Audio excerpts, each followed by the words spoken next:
आपको लिए चल रहे हैं सीधे लखनऊ, जहां पर एक कार्यक्रम में मुख्यमंत्री योगी आदित्यनाथ शिरकत कर रहे हैं और वहां मौजूद लोगों को संबोधित कर रहे हैं। परमात्मा के विशेष जन जो पूर्ण निर्मल हृदय से कार्य कर सके और उन्हें विकसित करके उन्होंने एक नया जन्म मान करके उस कार्यक्रम को आगे बढ़ाया। उनके जो उपदेश है आज भी हम सबके लिए प्रेरणा, केवल सिक्कों के लिए नहीं, हर हिंदुस्तानी के लिए, हर भारतीय के लिए एक नई प्रेरणा है, एक नया प्रकाश है। और यह वर्ष इसलिए भी महत्वपूर्ण है। एक और गुरु तेग बहादुर जी महाराज की 350वीं शहीदी दिवस का वर्ष है और दूसरी तरफ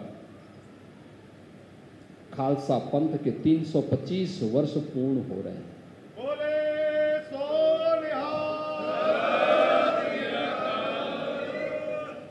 यानी 325 वर्ष की इस यात्रा खालसा पंथ ने की है और गुरु गोविंद सिंह जी महाराज के बंदे जहां कहीं भी दुनिया के अंदर गए,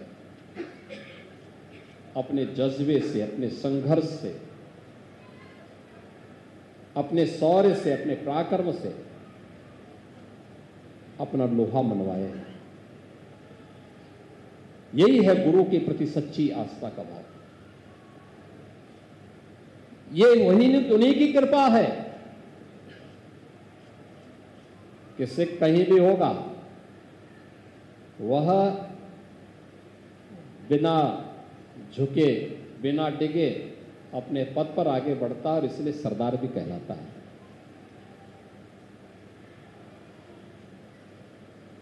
बहनों और भाइयों, आज हम सब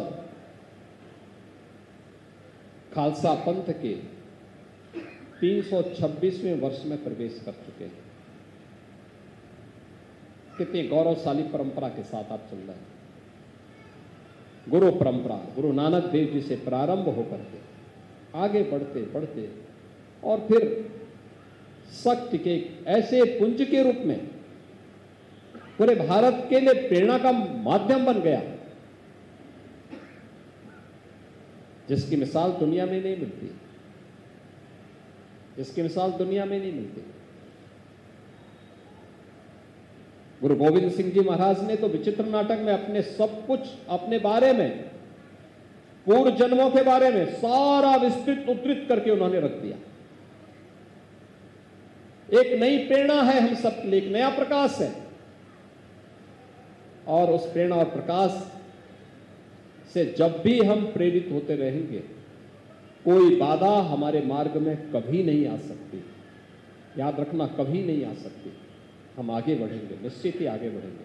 और इसलिए हमारा प्रयास होना चाहिए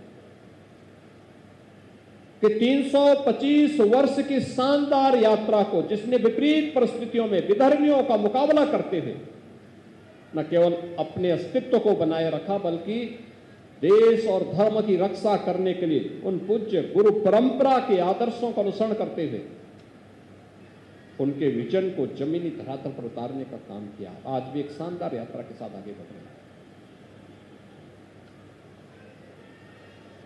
लेकिन चुनौती हमारे सामने अब दूसरी प्रकार की आई है। मैं पिछले दिनों सुन रहा था कि तराई के क्षेत्र में भी और पंजाब में भी धर्मांतरण की घटनाएं घटी। क्या ये हमारे लिए चिंता का विषय नहीं है? गुरु गोविंद सिंह जी महाराज ने तो पंच प्यारों में किनको बनाया था? कोई भेद नहीं। आज भी जब हम लोग कहीं जाते हैं, कोई व्यक्ति कितना भी बड़ा शहर हो, कितने भी लोग आ जाएं, भले ही अन्य जगह कोई उसको लंगर मिले ना मिले, लेकिन गुरुद्वारे में उसको लंगर छकने के लिए जरूर मिल जाएगा।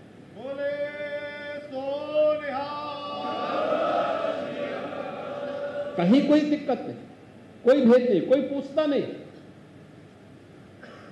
वह सिख है, नॉन सिख है, किस जाति का है, किस मजहब का है, किस धर्म का है, कहाँ से आया है, कुछ नहीं। जो आया है हर एक को दे करके इसको हमने मान लिया कि गुरु का प्रसाद है, हर एक व्यक्ति को लेने का अधिकार है। उसी भाव के साथ हर गुरुद्वारे में सेवा आज भी चलती है।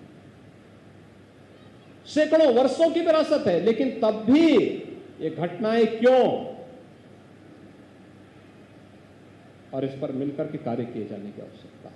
दोनों प्रकार से रोकना भी है, लेकिन साथ साथ इसका कारण क्या है, उस कारण का निवारण भी स्वयं निकालना है। बीमारी अगर कहीं है, उस बीमारी का ससमय उपचार होना आवश्यक है। दूसरा, जिस पराक्रम के लिए, जिस पुरुषार्थ के लिए गुरु गोविंद सिंह जी महाराज ने खालसा पंथ की स्थापना की, उस पुरुषार्थ से भागना नहीं है, भागना नहीं है। जो भी कौम अपने पुरुषार्थ से डिगेगी, उसके सामने संकट आएगा। इधर उधर भागने की बजाय जहां पे है वहां पर कार्य को और मजबूती के साथ आगे बढ़ाने की आवश्यकता है। मैं देख रहा हूं तराई के क्षेत्र में जिन्होंने उसे एकदम अनुपजाऊ से उपजाऊ बना दिया, आज वहां सोना उगलने की स्थिति। अब वहां से युवा भाग रहे हैं, कोई ऑस्ट्रेलिया जा रहा है, कोई कनाडा जा रहा है, कोई यूके जा रहा है। क्यों जा रहे हैं भाई? आपने उस क्षेत्र में कुछ नया करिए। आपके पूर्वजों ने इस बंजर भूमि को, जहां मलेरिया के सिवाय कुछ नहीं था, उपजाऊ बनाया। आज उसको और मजबूती के साथ आगे बढ़ाने की आवश्यकता है। अन्य क्षेत्रों में भी इस प्रकार के कार्यक्रम आयोजित किए जाने चाहिए, जिससे गुरु परंपरा के साथ साथ उन उपदेशों का हम अक्सर से पालन कर सकें जिसके लिए सब जाने जाते थे। और इसीलिए मैं इस बात को बार बार कहता हूं कि हमें गुरु परंपरा के आयोजनों के साथ सभी लोगों को मिल करके उसे आगे बढ़ाना चाहिए, भव्यता के साथ आयोजित करनी चाहिए। नई पीढ़ी के लिए एक नई प्रेरणा और प्रकाश का कार्यक्रम ये बन सके। और हमें प्रसन्नता है, लखनऊ में जो कार्यक्रम हुए आज देश भर में हो रहे हैं। गुरु गोविंद सिंह जी महाराज के 4 साहबजादों के स्मृति में वीर बाल दिवस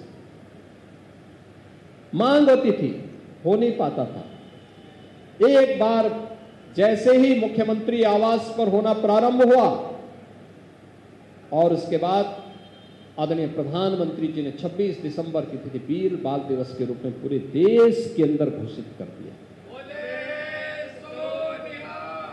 ये आकर्षण था, किसी को भी इससे पहले